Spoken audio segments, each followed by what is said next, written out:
आप सभी को नमस्ते। आज मैं आपके सामने घन और घनमूल क्यूब एंड क्यूब रूट विषय लेके आया हूँ। कक्षा 8वीं है, प्रश्नावली 7.1 है।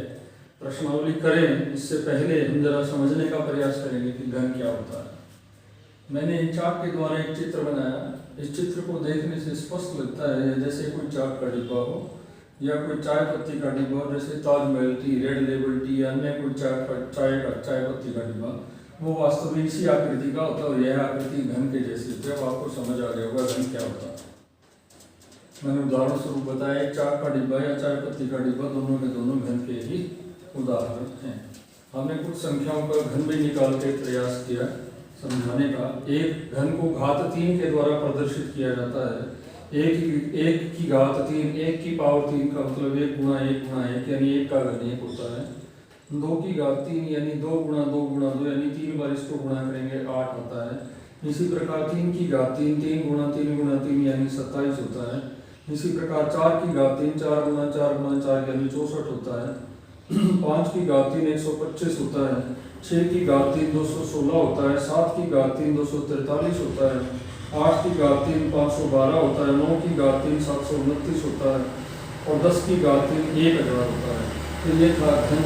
आपको कुछ आइडिया हो गया कि घन आखिर होता क्या है। अब हम प्रश्नावली 7.1 की ओर चलते हैं। पहला प्रश्न है, हमें ये बताइए कौन कौन सी संख्याएं पूर्ण घन हैं या नहीं हैं, हमें ये बताना है। हमें कुछ इसमें संख्याएं दी हुई हैं।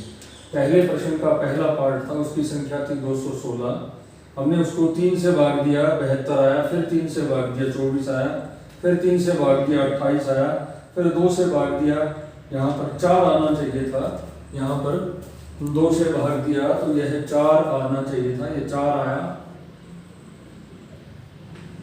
और फिर 2 से भाग दिया 2 आया, फिर 2 से भाग दिया 1 आया। यानी जब तक 1 ना आ जाए तब तक हमें निरंतर भाग देते रहना। फिर हमने गुणनखंड लिखा, इन सभी संख्याओं को लिखा। फिर हमने 3 का जोड़ा बनाया। क्या बनाया? 3 का जोड़ा। इसका भी 3 का जोड़ा बन गया, इसका भी बन गया। फिर हमने घनमूल निकाला। घनमूल होता है 3 संख्याओं में से एक संख्या निकालना। इन 3 में से 3 आया, इनमें से 2 आया और 3 दूनी 6 इस संख्या का घनमूल है। अतः यह संख्या पूर्ण घन है। जिसके पूरे 3 संख्याओं का एक जोड़ा बना तो यह पूर्ण घन है। इसी प्रकार प्रश्न नंबर 2, यदि पहले प्रश्न में कहीं पर कोई दिक्कत आई है तो प्रश्न नंबर 2 के माध्यम से उसे दूर कर लेंगे।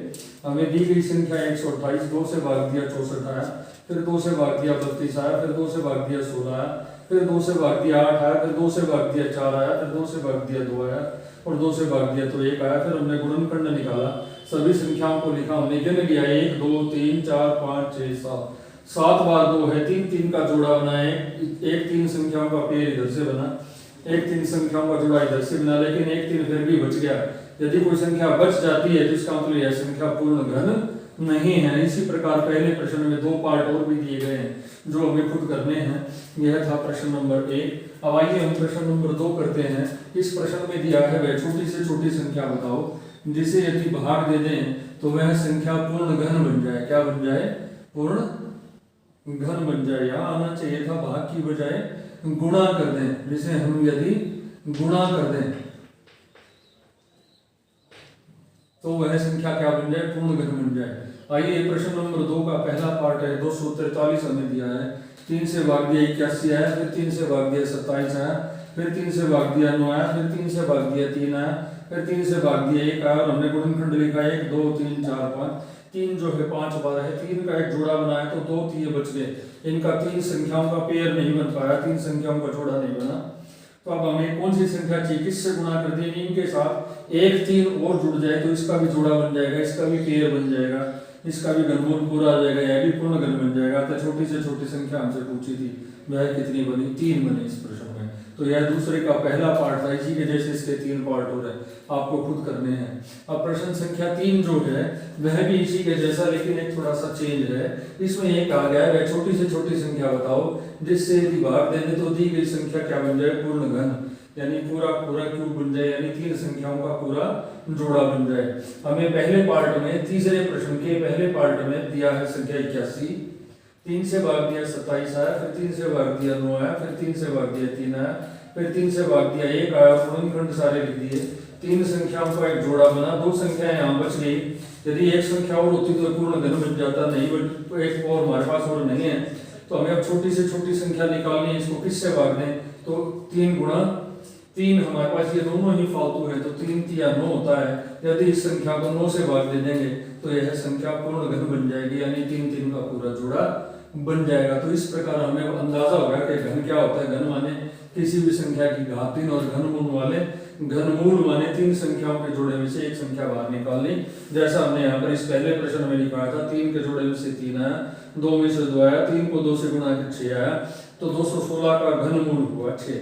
तो इस प्रकार यह आज कक्षा 8वीं का टॉपिक था घन और घनमूल, और एक्सरसाइज थी 7.1। इस प्रकार आज का काम यह है, आपको घर से प्रश्नावली 7.1 पूरी करके लानी है। आज का काम यहीं पर समाप्त। आशा करता हूँ आपको ये समझ आया होगा और घर से आप इसको पूरे को करके लाएंगे। इन्हीं शब्दों के साथ आज का काम यहीं समाप्त। सभी बच्चों को थैंक यू। उम्मीद है ये काम पूरा कर लेंगे। ओके।